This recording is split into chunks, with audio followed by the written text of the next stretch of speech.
Servus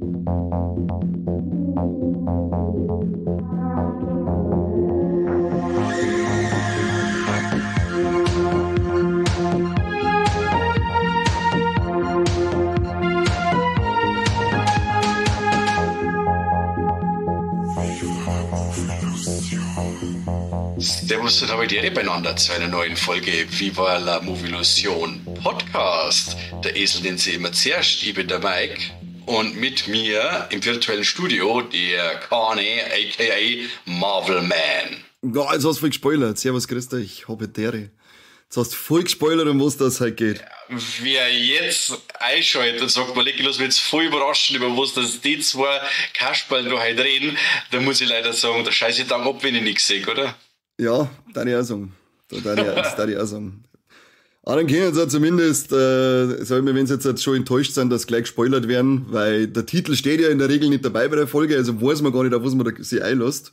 Ja, und wer jetzt halt enttäuscht ist, der kann ja dann die Zeit zumindest nutzen, dass er halt dann einmal unsere ganzen Social Media Accounts ablauft und ein paar Abos macht und Steady-Abo vor allem, das war auch wichtig. Glocken drückt. Genau, das Herz an Mike, der hört sich total blechern an, der muss schon wieder in eine alte Trommel einschmerzen.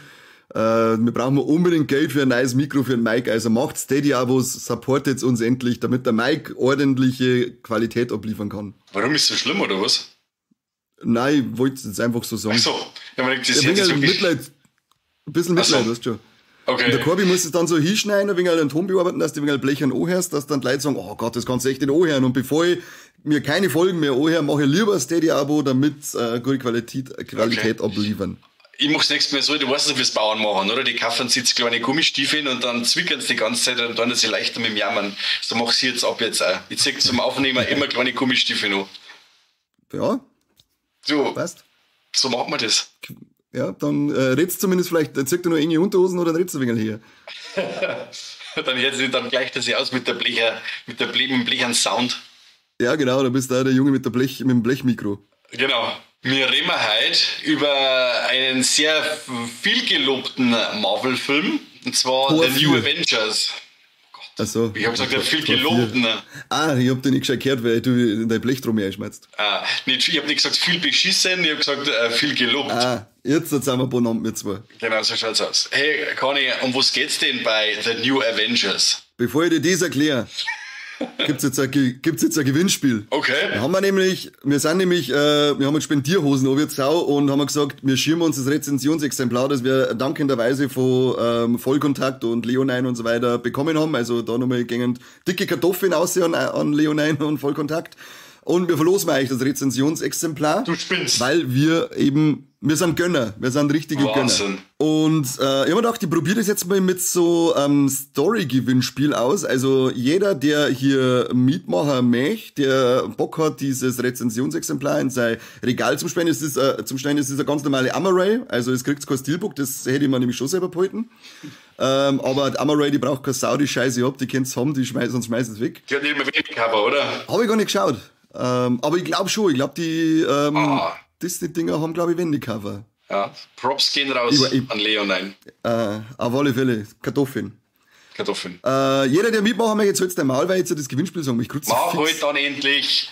Da redet die ganze Zeit über einen heißen Brei umeinander. Sitz mich nicht so unter Druck jetzt. Alter. Mach es! Jeder, der mitmachen möchte,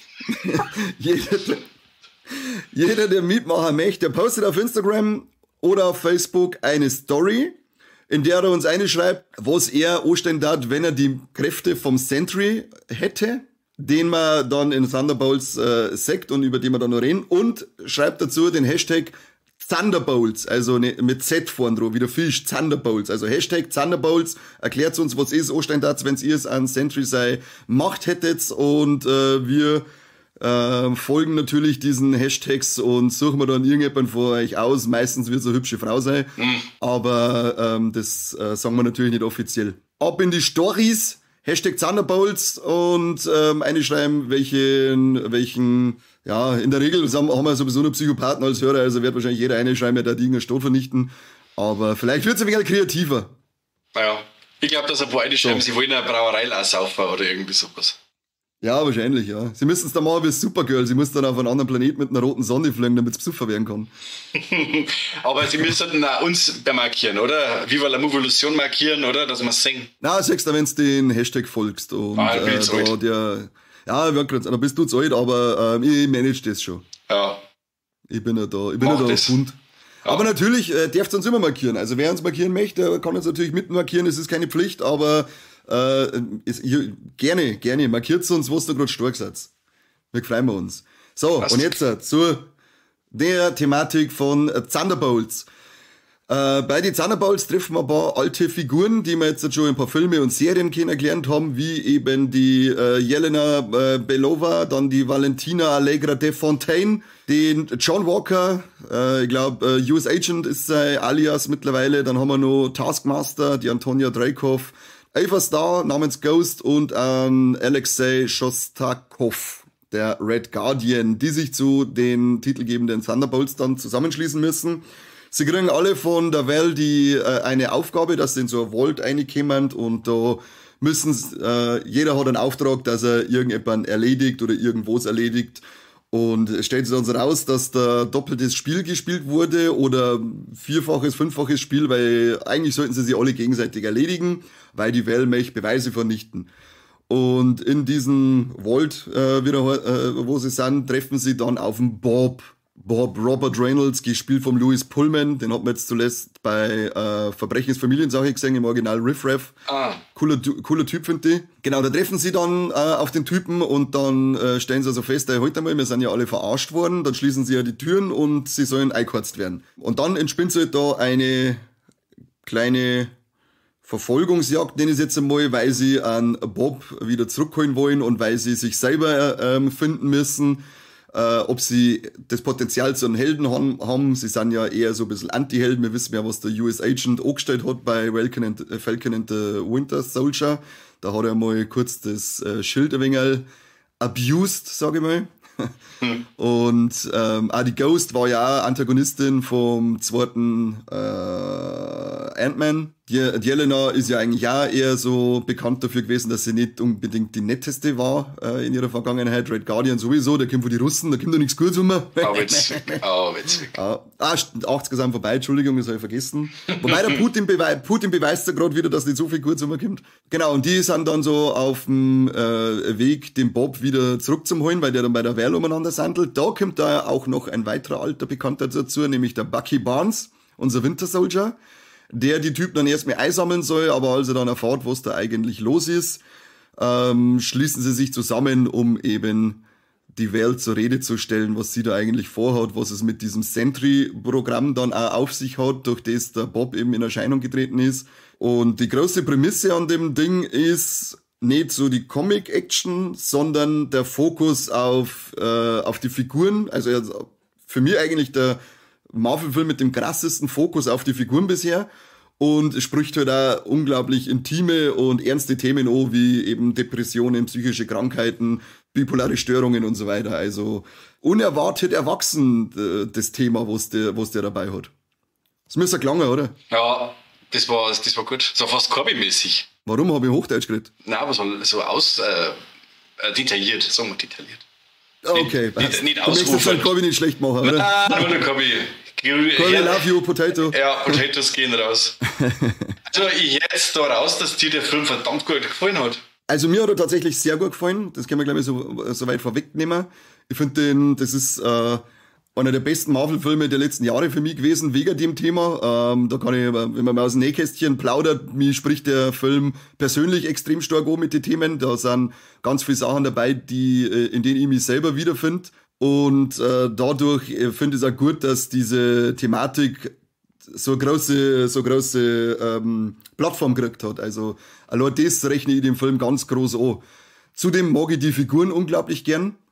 Also ich fand ja die Ghost in Ant-Man and the Wasp damals schon sehr cool, weil sie mal eine Gegnerin war, die nicht einfach nur größenwahnsinnig war, sondern die hat wirklich einen nachvollziehbaren Grund gehabt. Motiv war das Wort, was ich gesagt habe. Das ist ein sehr schweres Wort. Wirklich? Darum habe ich das nicht gefunden. Dann finde ich den Red Guardian finde ich ganz witzig, wobei da später dann einmal vielleicht ein kleines Aber dahinter hängen muss. Ich liebe Jelena, also Florence Puff, wie der Corey sagt. Florence Puff liebe ich, die sehe ich jetzt tot gern. Und ich finde den Bob, also ein Sentry, unglaublich gut. Also ich mag den Schauspieler mittlerweile sehr gern und ich finde der ist unglaublich gut gespielt. Also ich habe ihm das die ganze Zeit abgenommen, dieses innere Leiden, wo er mit sich rumtragt und diese Unsicherheit und die Angst und das alles, was er in sich tragt. Also mir hat der voll gefallen. Und ich fand eben auch dieses Bodenständige von dem Film so gut. Also es ist ja überhaupt keine extreme Materialschlacht, wie man es von den letzten Marvel eigentlich kennt. Oder allgemein von Marvel kennt, sondern er ist, wie ich vorher schon mal gesagt habe, er ist ziemlich bodenständig. Es sind fast, oder sagen wir sehr, sehr viel handgemachte Effekte dabei. Das ist wieder mal geil. Weniger Greenscreen, sondern ganz viel, es sind Sets gebaut worden, es sind echte Explosionen, es ist richtig geile Materialschlacht mit echtem Material eben. Dann auch das Finale zum Beispiel, das hat mich vorher an Avengers damals erinnert. Man hat Sets oder draußen gefilmt und hat das dann kombiniert eben mit CGI. Also das ist so ein richtig geiler Schritt in eine Richtung, wo ich sage, ja, so muss doch Marvel ausschauen. So hat Marvel früher ausgeschaut und so finde ich es geil, so kann es weitergehen. Also. Und sowas kommt dann dabei raus, wenn man sich auch ein bisschen Zeit lässt. Wenn man nicht schaut, die ganze Zeit hauptsächlich bringen 5 Filme im Jahr aussehen und die dann halbgar mit Kack-Effekte. Also dann machen wir wirklich mal Gedanken, lass ein bisschen Zeit vergehen und lass ein bisschen Sorgfalt walten und dann kommt auch sowas dabei raus und nicht bloß irgendwelche Leute, die vor einem blauen Hintergrund stehen und dann sollen die da Emotionen drüber bringen. Genau, und das ist auch bei den Extras auf der Blu-ray, da ist ein bisschen ein Making-of-Material und so dabei. Und da siehst du ja, wenn man mal am Schluss sind sie ja in diesen Räumen, die Räumen der Schande, meine ich, sind's, also da kommen wir vielleicht später noch mal drauf. Und das sind auch alles echt baute, viereckige Sets gewesen. Und wenn die dann durchbrechen von Raum zu Raum, das ist halt alles sehr echt. Und da ist halt dann auch ein Interview mit der alten Puffin, die dann eben sagt, das ist einfach mal wieder geil gewesen, wirklich zum Spulen, wirklich irgendwo durch zum Rennen und nicht gerade auf einen kleinen Würfel auf zum Hupfen und dann, ja, passt schon, das schneiden wir dann schon alles zusammen. Sagt man jetzt bei den ersten Aufnahmen, die man so sieht vom Spider-Man, wo man sieht, okay, der schwingt sich da durch die Stadt. Und da hängt wirklich dieser Holland an Drähte und so. Und ich glaube, dass es schon wieder mal sehr erfrischend ist. Und dann auch natürlich, dass man das im Film halt dann dementsprechend auch mitkriegt, wenn halt auch wirklich was passiert ist und nicht nur alles aus dem Rechner kommt. Ja, das ist halt richtig geil. Also wenn Spider-Man erwähnt, diese Dinger, was man da schon ein bisschen gesehen hat, das schaut schon, wo man denkt, geil, endlich wieder mal richtig geil handgemachte Filme. Diese erinnert ein bisschen an die ersten Szenen, was man damals gesehen hat von dem Sam Raimi Spider-Man, weil da war es ja vorher, war es ja noch nicht ganz so krass mit CGI und so und da haben sie noch viel mit Wirework gemacht und jetzt das machen sie jetzt wieder und das finde ich eigentlich schon lobenswert auf alle Fälle. Ja.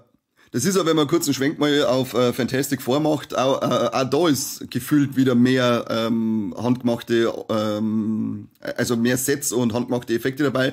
Auch wenn der Film das nicht so stark zulässt, wie zum Beispiel jetzt auch Thunderbolts, weil es halt dann im Weltall und so weiter bist, ist eh klar. Aber da, wo es gegangen ist, sechst du auch, da haben sie handgemachte Effekte, da haben sie richtige Sets und so weiter. Also ich glaube, dass sie schon umrissen haben, hey, wir müssen irgendwie wieder was anderes machen, weil die letzten Filme halt alle nicht so gut angekommen sind. Ja. Was auch schade ist bei Thunderbolts, der ja auch, glaube ich, mit 100 Millionen in der Miese geendet hat, seinen Kinolauf.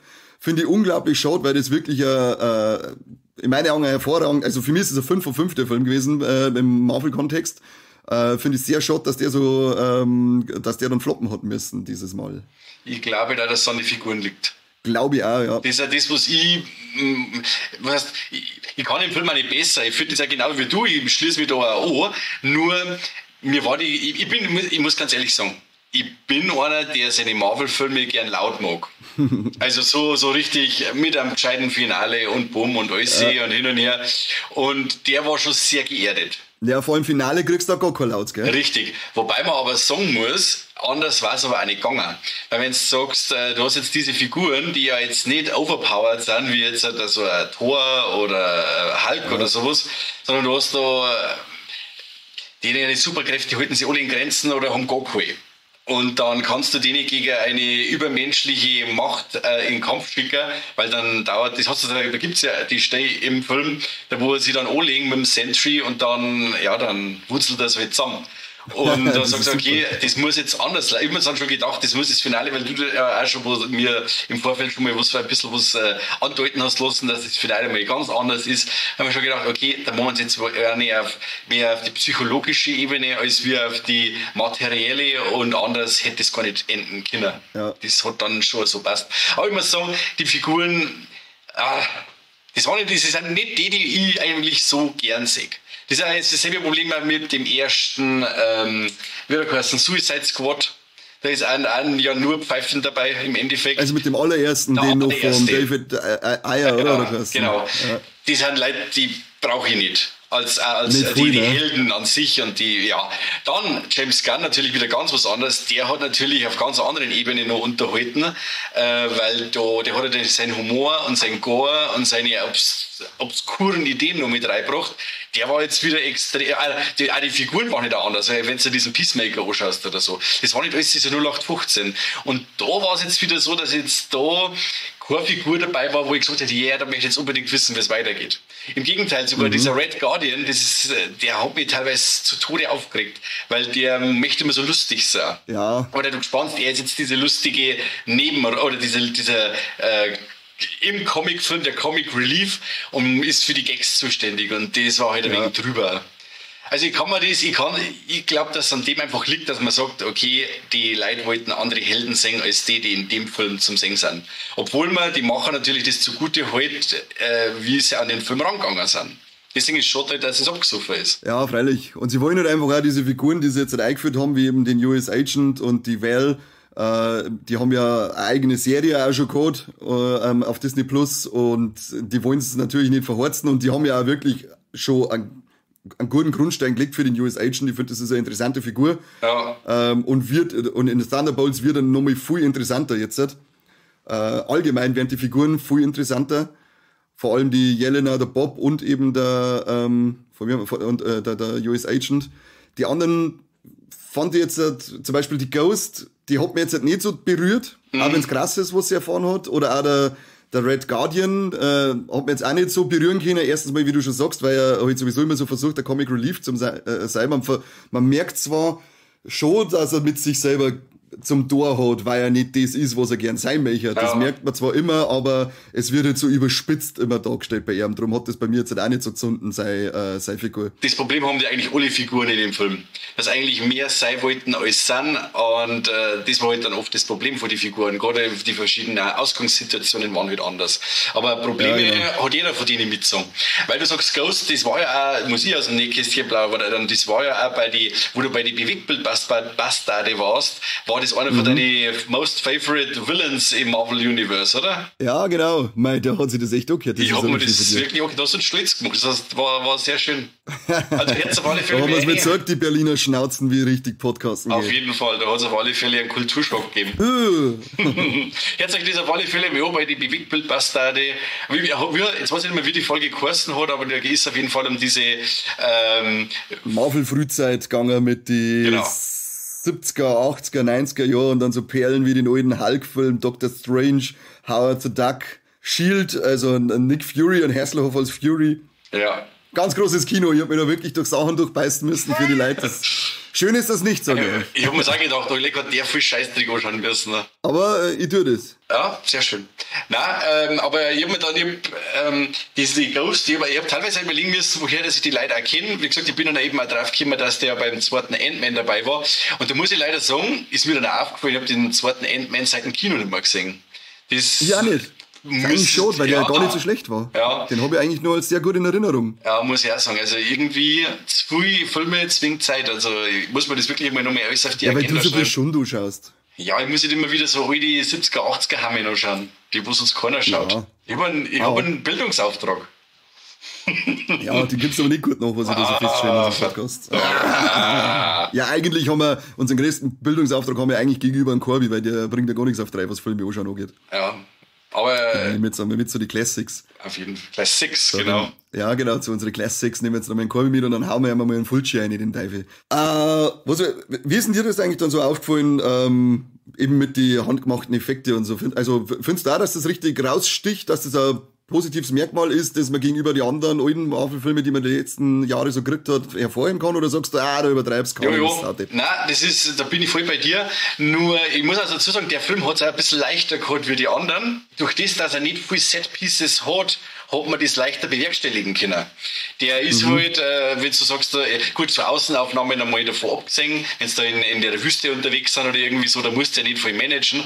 Aber die meisten Szenen, die es da so gibt, sind ja in diesem Bunker oder dann in diesem von dieser Valentine oder Valentina, dieses Hauptquartier und so. Also das ist, in dem Film ist leichter gefallen, als wie so eine Riesenschlacht in New York oder sowas.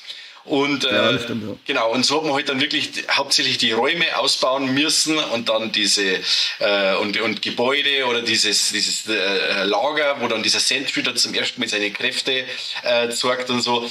Aber es war auf jeden Fall sehr lobenswert, dass man wirklich einmal sagt, okay, wir gehen mal weg von dem Künstlichen und macht mal was vor Ort. Und das, wie gesagt, sowas liebe ich immer, wenn es so ist, weil wenn du wirklich diese alten Making-ofs vom ersten Avengers-Film anschaust, da wo ja wirklich nur Autos runtergefallen sind und Pyrotechnik und Styroporsteine. Scheißegal, Styroporsteine, die schauen im Film halt einfach geil aus. Also bin ich immer voll dabei und ich mag das total. Also das ist einer von den ganz großen Pluspunkten von dem Film, definitiv. Ja, vor allem auch die geile Verfolgungsjagd, wenn der Bucky dann das erste Mal kommt. Weltklasse, die schöne Hommage an Terminator 2 und Mission Impossible 2. Ich wollte es gerade sagen, John. Ja, genau. Geil ist er, ja. Und dann seine geile Knarre, die er wieder dabei hat, diese Diskgranaten, die er für die schießt, die meine hat er zuletzt bei Captain America Winter Soldier gehabt, mit dem er an Fury sein Auto da gesprengt hat. Okay. Die er doch so schießt, die so unten reinrutschen und dann ist ein geiler Move am Schluss. Und da halt auch alles echte Autos, die sich überschlagen. Der Dark Knight lässt grüßen mit der Limousine. Ja. Fand ich obergeil. Und auch gerade beim Finale muss ich eben sagen, da war ich so richtig an, weil du gerade gesagt hast, an Avengers erinnert. Wirklich so in New York die Straßenschluchten und so weiter gefilmt, dass man richtig draußen unterwegs ist. Und dann Styroporsteine runterfallen lassen, Autos kaputt drucken lassen, aber dann mit CGI vermischt, sodass es einfach ein schönes Ganze ergibt. Ja. Und nicht so alles Grünschweinskacke. Und wie es das machen, ich weiß ja nicht, wie diese dunkle Entität heißt, die der Sentry dann... The Void. Wenn der dann in Erscheinung tritt und wie der dann die Leute ins Dunkel zirkt und so wie das ausschaut, wirklich eine coole Idee. Und dann machen sie dann also eine Szene, dass wirklich sechs wie Kinder quasi da reingezogen werden und das ist schon bitter. Also sie haben sich ja in dem Film einiges traut. Gewalttechnisch muss ich sagen, ein paar von den Kämpfen, die waren schon grob. Und auch wenn es dann einmal auf jemanden schießen und so, da haut es dann schon hinten oder wo du gespannt sagst, okay, der ist jetzt auf alle Fälle hin. Da haben sie auch ein bisschen mehr traut als wir bei den anderen Marvel-Filmen, muss ich jetzt sagen. Vor allem sind ja auch wenn der Void eben dann in Erscheinung tritt und wie du gerade gesagt hast, die Leute dann verschwinden lässt, weil also der Void ist ja die Leere und er ist auch nur schwarz und er lässt dann die Leere praktisch über New York aus und die Menschen, die erwischt werden, die sind dann wie so Schatten am Boden hingeschossen und das ist ja, da haben sie sich inspirieren lassen von Hiroshima, von die Leute, die zu nah an dieser Atombombe waren, von denen hat man ja auch nur noch im Boden einbrennende Schatten gesehen. Oh Gott. Okay. Also sogar diese Orientierung, woher dass man die Idee genommen hat, ist ziemlich krass. Das ist ja voll bitter. Ja, Vollgas, ja. Aber der Void hat nicht so ausrasten dürfen, wie in die Comics als er entstanden ist. Damals, der ist ja von 2000 ist er ursprünglich und von Paul Jenkins erfunden. Da gibt's auch noch eine coole Geschichte, wie der... Ja, da ist der Sentry noch nicht, oder wie? Nein, ist er noch nicht. Okay. Da gibt's eine coole Geschichte, weil es ist dann so eine Zeit geworden, dass er praktisch aus die 50er Jahren oder aus die 60er Jahren kommt und dass ich weiß jetzt die Namen nicht mehr, aber irgendeine Tochter von einem verstorbenen Zeichner hat praktisch Skizzen gefunden zu dem und hat die dann an Marvel da hingeschickt und dann hat's keinen interessiert und dann hat der Jenkins die gefunden und so weiter und dann haben sie ihn umgesetzt und es hat sich dann rausgestellt, diese ganze Geschichte ist aber erfunden gewesen.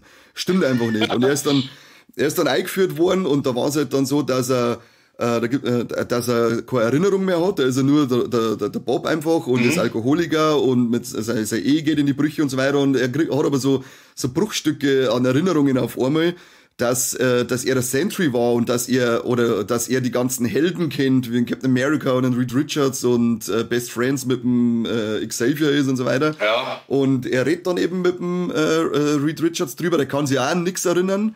Es kann sich keiner an irgendwas erinnern und erst dann entspinnt sich die ganze Geschichte, dass sie alle ihn früher schon kennt haben, aber ihre Erinnerungen sind unterdrückt und gelöscht worden, weil sie dann rausgestellt hat, dass er gleichzeitig auch der Void ist und fast die ganze Welt vernichtet durch das, weil er ist so übermächtig. Im Film heißt, er hat die Power von 1000 Sonnen, in die Comics ist es von 1 Million, also haben sie näher ein wenig obergeschraubt. Daher kommt dann so ein bisschen das, dass alle an ihm Erinnerungen haben, aber sie waren unterdrückt. Durch ein Gerät haben sie es unterdrückt und der Einzige, der es noch gewusst hat, war der Dr. Strange. Und in die Comics war er der Sentry so Best Friends mit dem Reed Richards, aber der Mr. Fantastic hat ihn dann mehr oder weniger verraten müssen zum Schutze und zum Wohle vor der ganzen Menschheit und der ganzen Existenz, weil der sonst alles vernichtet hätte, weil der Strange dann zu ihm gesagt hat, hey, wenn du da jetzt weiter neu forschst und das wieder alles öffnest, dann hast du eigentlich nur die eine Entscheidung, nämlich auf welche Art und Weise die Universen vernichtet werden. Er ist ein wenig ein krasser Typ. Krass. Ich hätte jetzt gar nicht gedacht schon, dass der so jung ist. Ja, und er ist halt dann, ich habe ihn auch tatsächlich kennengelernt in die Comics, als ich die New Avengers damals gelesen habe. Das waren so, da war er dabei und da ist er im Raft, glaube ich, heißt er, das Hochsicherheitsgefängnis, ist er gesessen und hat sich da, meine ich, selber einliefern lassen damals, weil er gesagt hat, er ist eine Gefahr für alle, seine Kräfte müssen unterdrückt werden. Er ist, aufgrund von seiner labilen Persönlichkeit, ist er sehr leicht manipulierbar, wo es auch vorher dann mal passiert ist und was er später nochmal passiert. Und deswegen hat er sich da einliefern lassen und in Civil War ist er damals schon dabei gewesen und hat ja seinen eigenen Watchtower praktisch auf dem Avengers Tower gehabt. Also er ist schon ein krasser Dude, wie man heutzutage sagt. Okay. Ja, krass. Und der ist wirklich, im Film ist ja auch so, dass das ein Experiment entstanden ist, oder? Also er hat auf alle Fälle ein Sentry Serum drungen. Ja. Ich weiß jetzt aber nicht, ob es in die Comics genau so war, dass sie auch einen Haufen Leute gehört haben, an denen es Experimente ausführen. Das habe ich jetzt nicht im Kopf, ob das auch so war. Weil ich nicht mehr weiß, ob jetzt er quasi schon ein Superheld war, mit dem sie Experimente gemacht haben, oder ob er wirklich wieder Captain America einfach so ein Serum oder Experiment oder was weiß ich, und jetzt ist er da, der mit den dicken Eier. Nein, im Film war er ja Meth-Junkie davor. Ah ja, okay. Das ist auch das geile Ding, wenn es durch seine Erinnerung durchgehen, wenn er da den Job gehabt hat, als mit dem Kickerl-Kostüm und mit dem Schüttel und auf sie einschlägt. Wenn du mich noch einmal mit dem Schild schlägst, dann mach ich dich kalt. Ich war auf Meth. Okay, ja, stimmt. Man muss dazu sagen, das ist eine von unseren verfluchten Folgen, weil wie lange wollen wir jetzt die Folge schon aufnehmen? 4 Wochen? 3-4 Wochen, ja. Also jetzt kann es sein, dass ich manche Sachen nicht mehr ganz so am Schirm habe, aber jetzt haben wir es doch noch zusammengebracht schon. Ja. Kriegen wir hin. Ich bin ja da. Wie findest du dann allgemein, weil du davor schon gesagt hast, du magst ja lieber so laute Marvel-Filme, du möchtest ein sauberes Geballer haben, aber was sagst du dann zu diesem, in meinen Augen, unglaublich krass intimen persönlichen Finale? Wie gesagt, es passt zu dem Film, weil es eben sonst unausgeglichen war, weil sonst die überhaupt keine Chance gehabt hätten, die Kämpfe zum Überstehen oder den Kampf gegen Sentry zum Überstehen. Und deswegen ist eigentlich die einzig logische Herangehensweise, dass man es so macht. Aber mir ist eigentlich ein wenig wilder oder ein wenig ausgiebiger fast lieber. Also es war schon cool, wo sie in diese Räume sind, wo es da durchbrechen und so Geschichten, das war cool und hat stark ausgeschaut, auch wenn sie die Räume dann also drehen und so Geschichten, das war schon, war cool gemacht. Und ja, es war halt einfach mal so, das ist jetzt so dieses Kleinod im MCU, wo man sagt, okay, das ist jetzt der Film, wo es einfach die Sache so gelöst haben, und das ist der intimere Film, das ist der Film, wo auch mal auf psychische Probleme auch der Hauptfiguren eingegangen wird und so, weil anderweitig, es war ja, wie es mit dem Thor umgegangen worden. Der Thor hat ja auch übelst posttraumatisches Stresssyndrom durch das, was er ja eigentlich mitgemacht hat mit Ragnarök und Endgame und so. Was ja Ragnarök hat es geheißen, oder? Genau. Ja. Er hat ja alles verloren. Alles. Und sein Bruder ist gestorben und sein Vater und was weiß ich. Und dass er dann das das psychische Leid dann eher mit Fressen unterdrückt oder angeht und dann alle Leute bloß nur über ihm lachen, das fand ich halt oberbeschissen. Muss ich ganz ehrlich sagen, das war also eine Sache von Endgame, die ich wirklich gehasst habe, weil eine von den coolsten Figuren und eine von den Figuren, die in dem ganzen Universum am meisten mitmachen haben müssen, den verarschen wir jetzt, weil den machen wir uns jetzt lustig. Und fand ich kacke. Und da machen sie jetzt wirklich so, okay, unsere Figuren, die haben das und das mitgemacht und das behandeln wir jetzt einmal mit Würde. Und das hat, ich finde, den Kontext noch mit dazu hat das super passt. Zumindest hat der Thor noch eine ordentliche Wiedergutmachung dann gekriegt in Endgame. Das auf alle Fälle. Zwar nicht in seine Zeit in Thor 4, Love and Thunder, da dann nimmer. Aber da wink ich gerade ab, ich sehe das nicht, aber ich wink gerade ab. Da mag ich gar nichts hören. Mach den Spagat auf den Scheiß. Ja, genau, die Szene habe ich einmal im Kopf, wieder diesen Scheiß Tor denken. Da mag ich lieber, dann lieber lasst's mir für immer einen Fettsack-Tor da, einen depressiven Fettsack-Tor, der nur noch zocken möchte und umeinander mault, bevor ich nochmal den Scheißtrick von Tor 4 krieg. Ja. Und wenn ich noch anschreie, die Gors sehe, flippe ich sowieso aus. Taika Waititi, das wird die Filmrolle fressen müssen. Von Tor 4. Ja, eigentlich schon. Was macht der jetzt? Jetzt der von neuer Dread machen. Verpiss dich. Das soll sein Maul halten.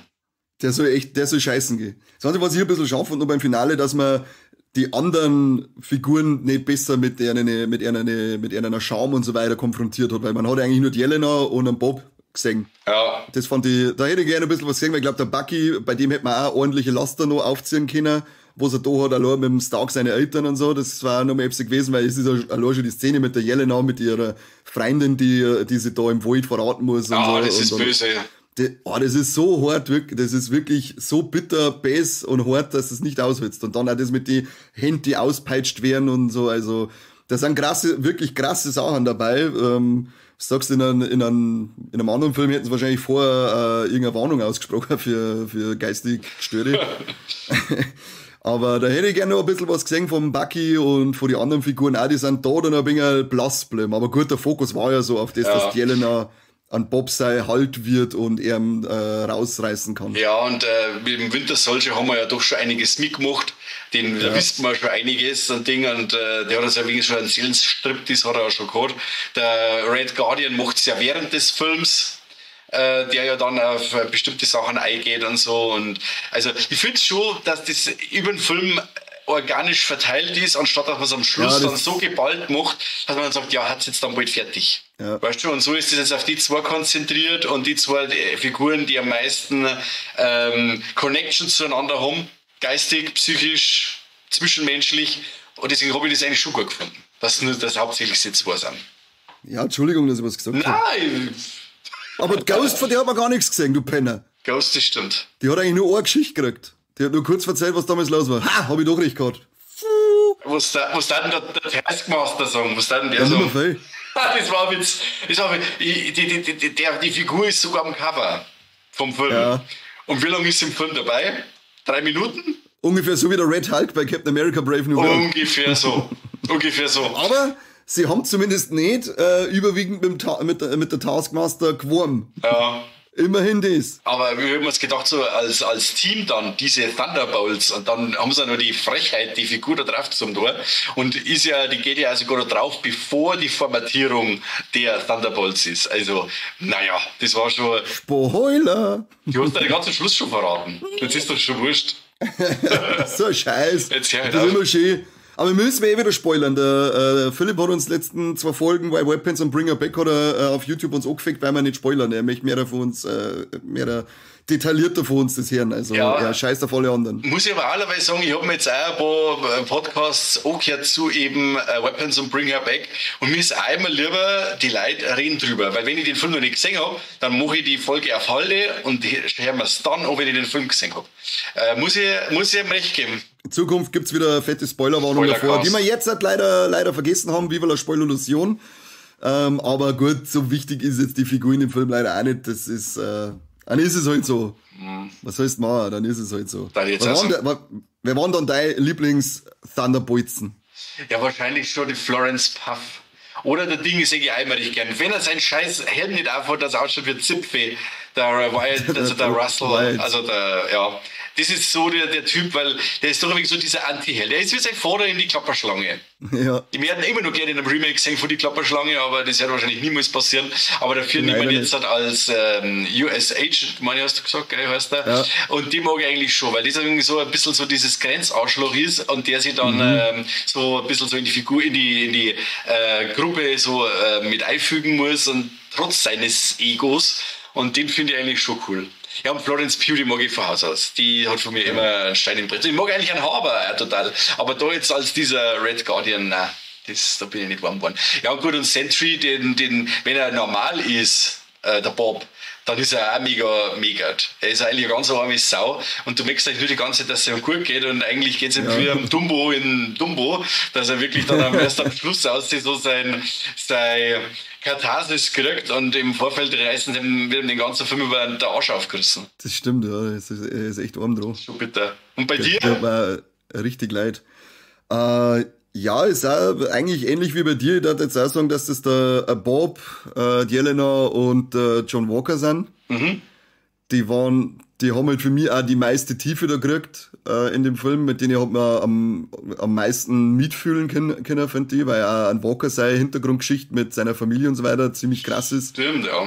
Das ist auch richtig besser und vor allem, wenn du halt so über den Film dann merkst, dass er sich das gar nicht eingestehen möchte, dass er das auch nicht sagen möchte und das erst nach und nach aufkommt, was da eigentlich im Hintergrund los ist bei ihm, wie es ihm eigentlich wirklich geht, fand ich auch sehr schön erzählt. Und auch ziemlich bäs, wenn die Jelena dann einmal einen Rundumschlag macht am Schluss, wo es dann sagt, ja, jetzt bin ich dran, und sie sagt, du bist ein Arschloch, sogar deine Familie hat das gewusst. Und er gerade so da steht und sagt, Alter. Aber das der war richtig hart, der war richtig hart, der Satz, und der steht da, Alter.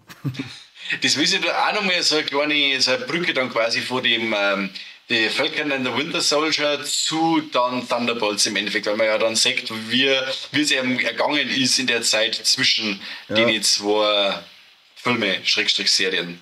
Habe ich auch gut gefunden. Weil ich mir auch nicht zuerst spekuliert habe, ist das davor oder dazwischen oder so, aber da wird es schon klar gemacht, okay, der ist dann noch die Ereignisse von Falcon and the Winter Soldier so am Arsch. Ja, und ich bin dann gespannt, wie es eben dann weitergeht. Weil du hast es ja schon gesagt, der Film ist ja dann einmal kurzzeitig umgenannt worden in New Avengers. Genau. Weil am Ende dieses Team sich eben zu die New Avengers formt. Wo es ja an Sam Wilson dann gar nicht passt, wie wir mitkriegen, der ja sein eigenes Avengers-Team macht und dann geht's ja auch um ein Copyright-Thema dann am Ende. Eigentlich eine witzige Idee, muss ich sagen, und ich bin gespannt, wo die hinführt. Ja. Mit den New Avengers und die alten Avengers, was mich auch verwundert hat, man hat ja wirklich gar keinen Cameo drin. Von irgendeinem Helden oder irgendeinem, also alle Figuren werden ja nur irgendwie im Off mal erwähnt, wie eben jetzt Sam Wilson ist da grantig und wir haben einen roten Hulk als Präsidenten, der jetzt in dem Hochsicherheitsgefängnis sitzt und irgendwelche autarken Nationen mit Superwaffen, wo sie dann auf Wakanda umspringen und so weiter. Das ist enorm sanft, meine ich sogar. Ja, also aber man hat kein Cameo, man hat nicht, wie es eigentlich sonst gemacht wird, sowas hast du gar nicht. Das hat mich auch ein wenig gewundert, aber du hast also gesehen, der Fokus soll wirklich auf den Figuren bleiben. Die wollten sie nicht mit irgendwelchen Kinkerlitzchen abgeben wie Deadpool und Wolverine. Ich liebe diesen Film absolut, aber er ist halt ein absolutes Fangeschenk einfach nur gewesen, muss ich sagen. Also da hat man halt wirklich alles rausgeholt, was man irgendwie rausholen kann, weil man jetzt halt auch nicht so die tiefe Geschichte gehabt hat. Ja. Funktioniert auch, weil sie es wirklich gut umgesetzt haben. Aber hier sagst du jetzt so richtig, na, diesmal brauchen wir nicht dieses Easter Egg und Cameo-Feuerwerk, das wir sonst ablassen, sondern wir konzentrieren uns auf unsere Geschichte und auf unsere Figuren. Es gibt zwar eine Handvoll Easter Eggs, die man sagt, aber es ist wirklich sehr, wieder mal geerdet, was das Thema angeht. Also allgemein so diese Erdung zieht sich für mich durch den Film durch. Ja. Ja, vielleicht hat jetzt Marvel eigentlich wirklich ein bisschen daraus gelernt. Gut, leider ist jetzt nicht von Erfolg gekrönt, aber vielleicht geht es einfach mal ein bisschen wieder so weiter, ein bisschen besser auf Qualität geschaut, ein bisschen mehr geschaut, wo es passt. Und wo sollte man vielleicht schenken? Weil wenn du mal so schaust, der Marvel ist ja immer irgendwo in Erfindungsphase. Wenn du schaust, wie viel Host- und Mid-Credit-Scenes irgendwie doch versandet sind oder dass denen niemals irgendwas geworden ist oder so.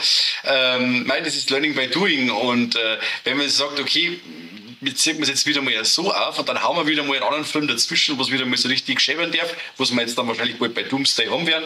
Oh ja. finde ich das gut. Einfach mal ein bisschen eine Waage finden, ein bisschen Ruhe finden und die Qualität einfach ein bisschen besser walten lassen. Und dann kommt halt sowas raus. Gut, ich habe jetzt Fantastic Four noch nicht gesehen, habe aber bis jetzt im Durchschnitt nur Positives gehört. Und ich glaube, dass die jetzt alle wegen so auf dem richtigen Weg sind. Ja, es ist immer lustig, wenn es heißt, es ist der beste Fantastic Four, den wir bisher gehabt haben. Das war ja auch nicht schwer. Das stimmt. Muss man auch mal ehrlich sagen, aber ich fand den auch sehr gut. Ich fand den jetzt nicht überragend gut, hab nicht ganz meine Erwartungen getroffen, aber da merkst du auch, der ist auch für mich mehr figurengetrieben gewesen. Also da ist schon ein krasser Fokus auf die Fantastic Four, auf einer Familienkonstrukt, was sie mehr oder weniger haben. Ja. Es ist auf alle Fälle eine andere Herangehensweise, die sie jetzt an den Tag legen, was ich jetzt so festgestellt habe bei Thunderbolts und Fantastic Four. Traue ich mich zumindest jetzt mal behaupten, es ist ein positiver Trend in der neuen Herangehensweise beim MCU zum Singen. Ja. Sei, bitte weitermachen so, bitte weitermachen. Easter Eggs, hast du Dinge Easter Egg gefunden? Das, wie gesagt, jetzt haben nein.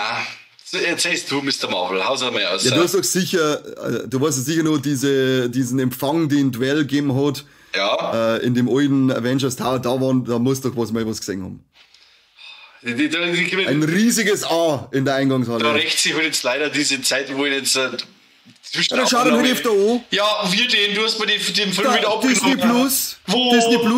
Disney Plus ist er drin. Ja, Disney Plus. Ist der schon drin? Gehst du mal auf Disney Plus? Ist der schon drin? Hast du E Plus? E Plus? Ja, ist er schon drin. Scheiße.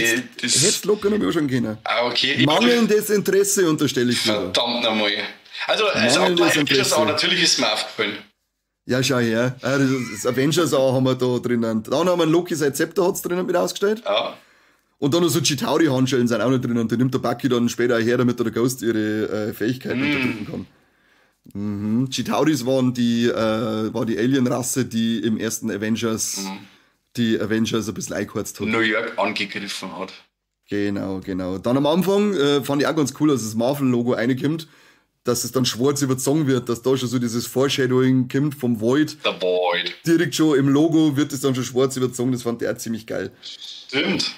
Dann haben wir die Jelena findet dann ja auch noch so ein paar Unterlagen zum Sentry-Projekt. Da sieht man dann einige Designs zum Kostüm. Und da ist unter anderem dann, der Sentry hat ja auch so ein S vorne auf seinem Gürtel für sexy. Und da ist dann auch noch so das Original S, wie es in die Comics drin war, in die Designs mit verarbeitet worden damals. Aber im richtigen Kostüm hat er es dann nicht. Okay, ist es nicht das? Leider nicht, ja. Schwach. Warum auch immer, ja, richtig schwach, richtige Schwanz sind eigentlich. Ja, aber das ist wie wir sie nicht trauen, bei Scarlet Witch der das Kostüm zu geben, wie es sein soll. Das war das an sich wahre Kostüm. Ja. Wann haben die weiblichen Heldinnen endlich wieder Bikinis so? Ja, genau. Bikinis mit am Umhang. Ja, eben. Was ist aus der Zeit passiert? Wahnsinn, flip aus. Der Tor darf auch noch rum anstehen, aber wir stehen nicht an mit Jelena oder sonst irgendjemand knockert hin. Nein, nicht nur Tor. Nicht mein Arsch darfst du sehen. Ja, nix. Nicht mein Sideboob. Nix. Nein, schon zufrieden. Aber der Tor sein Arsch müssten wir anschauen. Danke, Taika Waititi. Aber der war auch nicht schlecht. Ja, schon, aber weißt du eh. Ja, natürlich. Dann haben wir noch eine kleine Hommage an Sam Wilson und Captain America. Achtung links, wenn der John Walker mithilft, dass sie aus dem Vault ausbrecher können. Weißt du, ja, wirst du nicht mehr wissen. War immer der Spruch, wenn der Captain America und Sam Wilson überholt hat beim Laufen, Achtung links, wo es ja dann bei Endgame, wenn dann die Tore aufgängen, hast du doch auch das erste, wenn man einen Funkspruch hört vom Sam Wilson, wenn es alle zurückkommen, Achtung links, und dann pflückt der eine, der Falcon. Okay, wow. Genau, und das ist so ein kleines mindblowing. Das sagt der US Agent dann auch noch. Genauso wie das Team-Up, der Bucky und der Red Guardian haben ja dann auch so eine kleine Bromance, nenne ich es jetzt einmal, so eine ganz kleine mit drinnen. Das ist so ein kleines Kopfnicken in Richtung dritte Staffel What If. Da gibt's nämlich auch eine Folge, wo die dann so ein Team-Up miteinander haben. Okay. Kann ich übrigens empfehlen, hast du What If angeschaut, die Serie? Die erste Staffel habe ich gesehen. Ja, also, macht Spaß. Marvel Zombies endlich eingeführt. Ja. Ich glaube, in der letzten oder vorletzte Folge war das von der ersten Staffel, oder? Da kommen die Zombies vor, wo der Spider-Man den Umhang vom Dr. Strange hat und so, oder? Ja, genau. Ja. Kommt jetzt eine eigene Serie von den Marvel Zombies, gell? Bitte. Immer her damit. Ist jetzt heute auch gerade der Trailer rausgekommen. Wir haben einen Blade als Moon Knight dabei, wie er gegen Zombies kämpft. Okay. Wow. Vielleicht bringen sie es zusammen, dass der Bruce Campbell noch dabei ist, als Ash. Hier gibt es Comic-Hobby, Army of Darkness versus Marvel Zombies. Also da taucht quasi der Ash und das Necronomicon auf bei den Marvel Zombies. Und da heißt es quasi, dass das Necronomicon schuld ist, dass die Marvel Zombies gibt. War voll geil. Nimm ich. Ja, Geb. bin dabei. Geb diese. Dann haben wir noch ein kleines Easter Egg bei der Val. Ihre Halskette hat so ein Vogel, ist so ein Vogel und dadurch wird spekuliert, dass sie vielleicht später auch noch eine Heldenrolle oder eine Anti-Heldenrolle einnehmen kann. Sie ist nämlich in die Comics auch ein Thunderbolt-Mitglied und nämlich die Songbird. Okay. Und da spekulieren sie jetzt gerade drauf, dass das ein kleiner Hinweis drauf sein soll, dass wir sie vielleicht noch als Songbird sehen werden. Okay. Ich mag die Dreyfus von Haus aus gern. Also die ist cool. Die ist immer gut. Ich habe einmal eine Serie gesehen zu Sky-Zeiten, Wieb, die Vizepräsidentin. Und da war sie, diese titelgebende Vizepräsidentin, und so ein geiles, dreckiges Mistviech, wie sie in der Serie war, das ist jetzt da im Endeffekt dieselbe Rolle wieder, aber das steht der, die kann das passt. Vollgas, ja. Und sie ist halt auch wirklich ein Mistviech. Sie ist eigentlich so wie die Waller in DC. Ja, richtig, genau. So eine richtig eiskalte Sau, die alles tut, um ihre Ziele durchzusetzen. Scheißegal, wer dafür stirbt oder wen sie verraten muss oder sonst irgendwas. Also richtig mies. Ja, dafür fand ich es dann am Schluss so geil. Da wo es dann, eigentlich, ja gut, ganz damit den ganzen Schluss noch verraten oder nicht oder schon, oder was ist jetzt schon wurscht. Oder nicht? Ja, jetzt ist schon wurscht, wir haben ja schon mal einen Spoiler eingeschmissen. Ja, da wo es dann quasi die eigentlich hops genommen werden soll von die Thunderbolts und dann gehen sie da, wollen sie es quasi aufhalten und dabei stehen sie dann vor einem riesigen Kamerateam mit Publikum.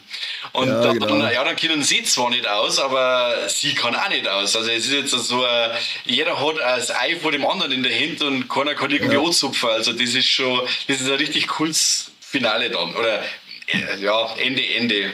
Epilog, was weiß ich. Wir bringen sie nicht um, aber nur ein paar Knochen brechen, oder? Genau. Aber ist es jetzt sogar so, dass der Ross Thunderbolt ja eigentlich die Thunderbolts einen Namen gibt in die Comics? Ja, ich glaube, in die Comics war es so, ja. Schon, oder? Der macht ja die dann. Team. Ja. Genau, da war das sein Team. Okay, schon, dass man aber das nicht macht. Gerade nicht aus. Der sitzt ja. Der haben sie gesagt, Alter, du hast das ganze Marketing von Captain America Brave New World aufgezogen, haben sie gesagt, und du bist aber dann nur 3 Minuten in dem Film. Für das kehrst eingesperrt, haben sie gesagt. Genau. Zu Recht aber auch, Leute. Richtig. Und so kehrt man eingesperrt, weil das ist irreführende Werbung. Seitdem sitzt er. Zu Recht, würde ich sagen. Wie gefällt dir allgemein der Sentry sein Kostüm? Mittel. Bist du nicht so der goldene Reiter-Typ? Nein, gar nicht. Also, er hat passt, aber ist jetzt keiner, wo ich sage, da kaufe ich mir jetzt eine Figur. Oder der ist jetzt auf einem T-Shirt von mir oder so. Da ist er jetzt nicht cool genug. Das ist eher. Ja, du kriegst schon ein T-Shirt zum Geburtstag. Hau ab, ey. Das nehme ich dann jetzt zum irgendwie Autoputzen oder so. City Cobra gefällt das. Ja, genau, und jetzt putzt beim Auto. Nein, bin ich nicht so der Fan. Ich bin aber auch kein Fan vom Red Guardian sein Kostüm, also bin ich nicht so. Ist aber jetzt scheinbar ein bisschen comicgetreuer, als es noch bei Black Widow war. Okay. Aber da ich den in die Comics nicht gesehen habe, habe ich da jetzt kein Auge. Das habe ich nur gelesen, dass das jetzt ein bisschen comicgetreuer ist. Die ganze Sache. Allgemein kenne ich von denen keinen aus den Comics. Das ist alles, alle Figuren aus diesem Film kenne ich aus keinem Comic. Keinen. Ja, ich auch nur einen Sentry, den habe ich, wie gesagt, vorher schon kannt. Aber die anderen habe ich auch nur über die Filme, über das MCU direkt kennengelernt. Ja. Jetzt haben wir die letzten Folgen eigentlich was vergessen, was wir vor 100 Folgen eingeführt hätten. Und dann ist wieder untergegangen. Ich habe mittlerweile aber einen Zettel geschrieben, damit ich das immer da habe, damit wir das nicht mehr vergessen. Nämlich die eine Sache, die man am Film gern ändern täte. Mike, wenn du was ändern dürftest, das ist egal, was wie du haben möchtest. Du darfst es nach deinem Befinden, nach deiner Idee, nach deiner Kreativität umschreiben, nach deiner Sexualität. Dann ist es wahrscheinlich, dass die Jelena Florence Puff im Bikini umeinander hupfen muss, oder? Na, aber was darfst du denn anders machen, Mike? Wenn die Comics, wenn sie in die Comics Kostüme haben, auf jeden Fall, dann müssen sie auf jeden Fall ein Bikini haben, mit Umhang. Allgemein, mit jede Frau, das tut mir leid, ich bin kein Sexist oder irgendwie so. Ich sehe nur gern meine Comic-Damen im Bikini mit Umhang. Egal, ob es passt oder nicht. Ja, ich bin kein Sexist, aber. Aber, richtig, man wird ja nur was sagen dürfen, oder? Ja, genau, man wird ja hier wohl nur, man wird wohl nur Titten fordern dürfen, oder? Das dann jetzt auch sagen. Wir sind Simple Man, see boobs and like. Und wenn ihr jetzt wahrscheinlich Thunderbolts googelt, dann gibt es schon eine Thunderbolts Triple X Version, wo es alle ein Bikini haben, bevor es dann geht. Ja, auch der Red Guardian. Natürlich. Geil, Leute. Darf man den Porno anschauen? Wenn es ein Porno geben hat, in dem ein fetter Red Guardian im Bikini eine knattert, dann darf ich da sitzen und sagen, ja, es wird nicht angenehm, aber diesen Weird Boner, den nutze ich jetzt halt. Da Hand dann aufs Herz und dann sagen wir, das war ein schmutziger Job, aber irgendjemand hat das anschauen müssen. Ganz genau. Und ja, und nicht nur anschauen, gell? Genau. Und was darfst du ändern? Ja. Ich muss da jetzt nichts ändern. Die Frage wird immer nur einer Person stellen. Oh Gott, okay, na gut. Ja, tja, das nächste Mal musst du halt vorher antragen, dass du das machst. Ich werde es wieder vergessen oder werde es wieder machen müssen. 100%. Von mir erfahrt ihr jetzt halt keine Änderung. Ich darf aber an dem Film tatsächlich nichts ändern, weil ich finde den für mich persönlich passt der. Nein, man kann es nicht groß ändern, weil sie aus ihren Möglichkeiten alles sehr wenig so rausgeholt haben. Sie wollten was anderes machen, haben das auch geschafft mit diesen Figuren und mit dieser Herangehensweise an diesen overpowerten Superheld, Supervillain im Endeffekt. Also anders war es nicht gegangen. Also das hat genau passt so. Das hat schon passt. Ich mag es gern anders, aber so als dieses kleine Kleinod im MCU finde ich das gut und es darf auch immer wieder mal so ein Film kommen. Aber jetzt darfst du dann schon wieder mal gescheit schäfern, ich sag das. Ja, dann schaust Fantastic Four an, wenn der Galactus kommt, da scheppert's dann schon mal. Mag ich. Da scheppert's dann schon mal, das ist dann schon mal ganz was anderes. Dann, Mikey, dann werfen wir eigentlich schon mal in Richtung unsere Tops und Flops gehen, oder? Hoppidi, Floppidi, Mike, was ist denn dein Top? Ich hab 2. Und zwar die eine, ja, wirklich. Die eine Szene, wo es quasi zu viert Rücken an Rücken über diesen Kamin aufgegangen. Da wo du dann wirklich sagst, okay, superheldenmäßig, jeder lässt sich irgendwas einfallen oder was weiß ich, jetzt macht man irgendwie eine Explosion oder was weiß ich. Nein, sie ziehen dieses Geerdete durch und machen da dieses Konstrukt, was ich nicht sehe, Rücken an Rücken und an die Füße.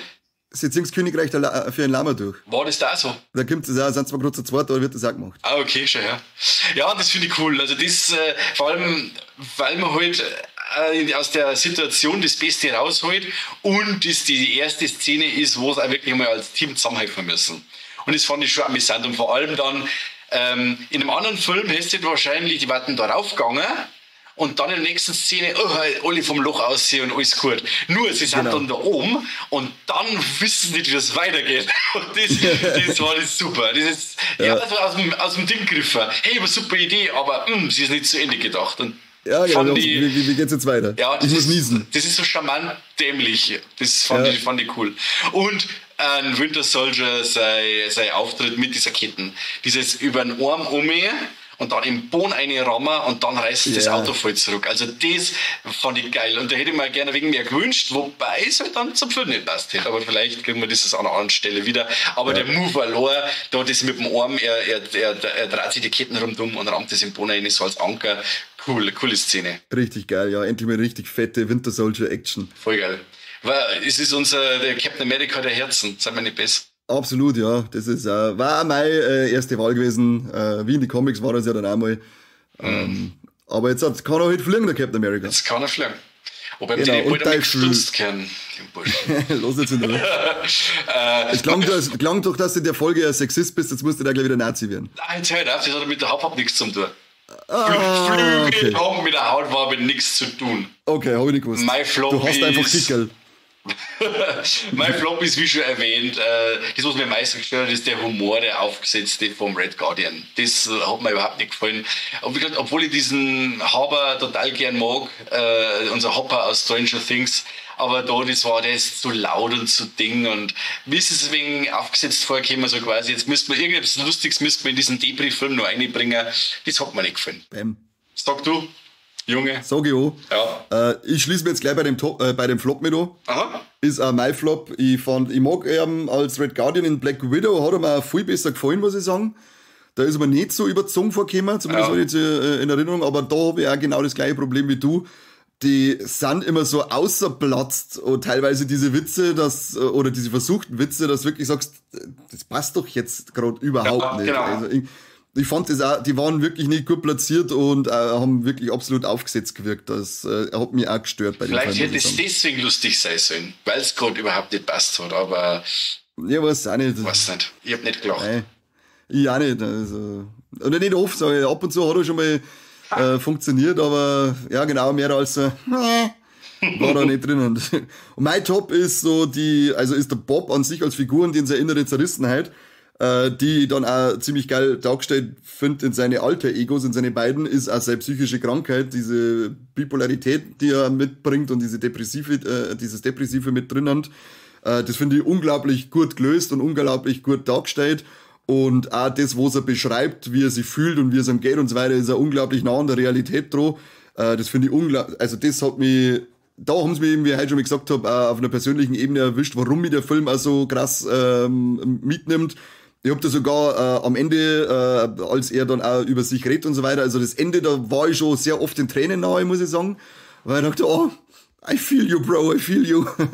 Oder auch Potatoes von mir gekriegt. Also da haben sie mir einfach, das kennen jetzt andere vielleicht, sagen dann so, nein, mich trifft das jetzt nicht so, mich interessiert das nicht so, aber wie gesagt, ich hab's auf einer persönlichen Ebene, hab mir das voll mitgenommen, ja, deswegen ist es mir absolutes Top gewesen, finde ich. So war es weißt schon, dass irgendjemand sagt, ja, okay, er ist da nicht dabei. Andere Leute, die sagen, hey, scheiße, da war das und das mit den Kindern, und weil er selber Kinder hat, nimmt er das voll mit, und der andere, der keine Kinder hat oder Kinder hasst, der sagt, ja, genauso gehört es einer. Also das ist sowieso immer Ansichtssache.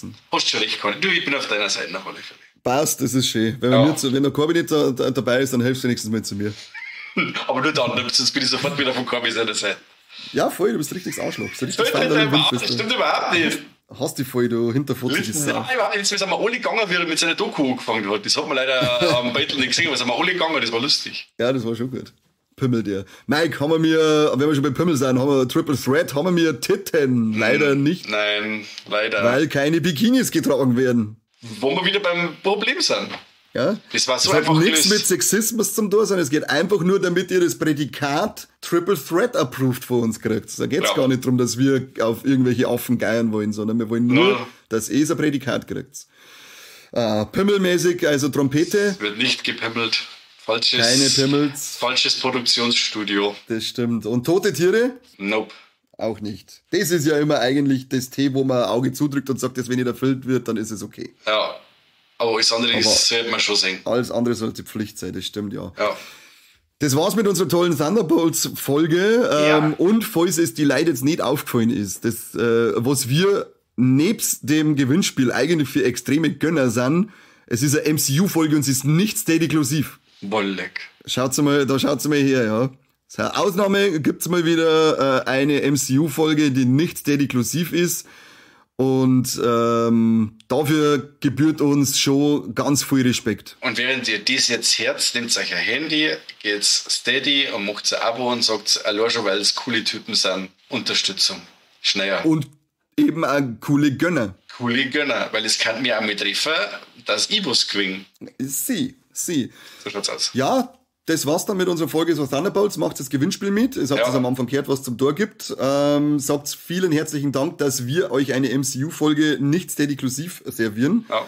Dann alles abklappern und abonnieren und dann sagen wir danke, dass ihr dabei wart und der Mike übernimmt dann Corby sein Part. Genau.